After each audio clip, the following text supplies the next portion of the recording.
আসসালামু আলাইকুম। আজকে দেখাবো জ্যাক A4B লেটেস্ট এই মেশিনের ভিতরে স্টেপিং মোটরের জিরো পজিশন কিভাবে ঠিক করে। স্টেপিং মোটরটা কোথায় থাকে? মেন মোটরের নিচে স্টেপিং মোটরটা থাকে। এই যে এই বরাবর একটা মোটর আছে, সেখানে একটা স্টেপিং মোটর আছে। এই স্টেপিং মোটর দিয়া এটার স্টিচ সবকিছু পরিচালনা হয়। আর এই যে স্টেপিং মোটরের এই যে লেন্থ বাড়ায় কমায় হচ্ছে এখান থেকে। তো আপনাদেরকে বেসিক্যালি আজকে দেখাবো হচ্ছে যে স্টেপিং মোটরের জিরো পজিশনটা কিভাবে ঠিক করবেন। যদি জিরো পজিশন ঠিক না করেন তাহলে দেখা গেছে মেশিনে এরর দেখাবে, এরর 28, 29 এই ধরনের, মানে 20-এর উপরে 21 থেকে 28, 29 পর্যন্ত এরর দেখাতে পারে এই জিরো পজিশন যদি ঠিক না থাকে। তো জিরো পজিশনটা আমরা কিভাবে ঠিক করব? জিরো পজিশন ঠিক করতে হলে আমরা প্রথমে নিডেলের সুতাটা খুলে নিব। নিডেলের সুতাটা খুলে নিয়ে এখানে রাখা দেব। হ্যাঁ, তারপর আমরা প্রেসার বিটের তলে একটা সাদা হোয়াইট পেপার দেব। সাদা হোয়াইট পেপার দেব।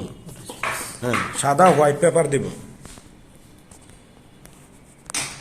তো সাদা হোয়াইট পেপার দেওয়ার পরে এই যে দেখেন আমি সাদা হোয়াইট পেপার দিছি, দিয়ে এখানে রাখবো। রাখার পরে আমি প্যারামিটার ফাংশনের দিকে যাব। হ্যাঁ, ফাংশনের দিকে যাইয়া প্রথমে ইয়াতে চাপ দিব পি এবং প্লাস বাটন। এই যে এখানে যে স্টিচ লেন্থ বাড়াই কমাই, এখানে ডাইন সাইডের যে প্লাস আছে প্লাসে চাপ দিব। পি এবং প্লাস বাটন চাপ দিব। চাপ দেওয়ার পর একটু ধরবো, ধরলে জিরো আসবে। এই জিরো মিন্স মানে জিরো পজিশন। হ্যাঁ, এখন আমি এখানে চালাবো। চালাইলে যদি নিডলটা এক জায়গায় পড়ে তাহলে জিরো পজিশন ঠিক আছে, আর যদি এক জায়গায় না পড়ে তাহলে জিরো পজিশন ঠিক নাই। এই দেখেন এটা জিরো পজিশন ঠিক নাই, মানে এটা উল্টা এদিকে নিয়ে আসতেছে। এদিকে নিয়ে আসলে এটা ঠিক নাই। এটা এখন আমরা কিভাবে ঠিক করব?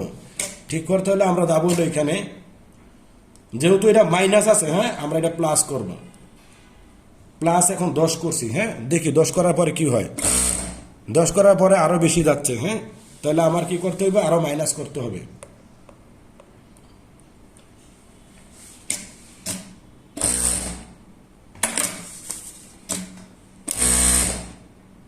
এখনো যাচ্ছে, তার মানে ঠিক নাই। এখন দেখেন, মানে যেখানে গেলে ঠিক হয়, ঠিক আপনার সেই জায়গায় গিয়ে এটা ঠিক করতে হবে। এখনো ঠিক নাই, অর্থাৎ আপনার মাথায় রাখতে হবে যে কোন জায়গায় গেলে এটা আমার ঠিক হয়। এখানে ভ্যালু কত আছে এটা দেখার দরকার নাই। যেখানে গেলে ঠিক হয়, ঠিক আপনি সেখানে গিয়েই এটা কি করবেন? সেভ দিবেন। দেখেন এখন নিডেল একবারে এক জায়গায় পড়তেছে। এদিকে দেখছেন, এই যে নিডেলটা এখন এক জায়গায় পড়তেছে। আগে এটা এক জায়গায় পড়তো না, আগে এদিকে পিছনের দিকে এদিকে নিয়ে আসতো, বাট এখন দেখেন এক জায়গায় পড়তেছে। এই এক জায়গায় পড়লে এটা ঠিক আছে, জিরো পজিশন। যদি এক জায়গায় না পড়ে তাহলে জিরো পজিশন ঠিক নাই। হোলটা কি দেখা যায়? এই যে এই হোলটা।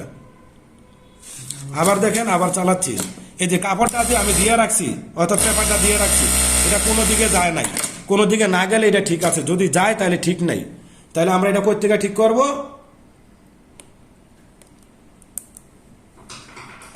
এই যে এখান থেকে চেঞ্জ করে ঠিক করব। ওকে, দেখেন এই যে এখন নিডেল এই যে এক জায়গায় পড়ছে একবার সুন্দর মতো। এই এক জায়গায় পড়লে এটা ওকে, যদি এক জায়গায় না পড়ে তাহলে এটা ওকে নাই। হ্যাঁ, তাহলে আমরা এইভাবে জিরো পজিশন ঠিক করব।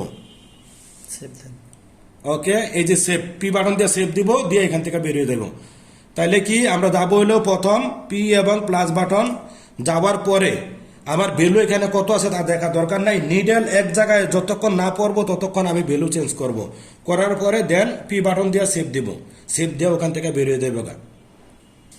তো ধন্যবাদ। তাহলে এইভাবে জিরো পজিশন ঠিক করবো।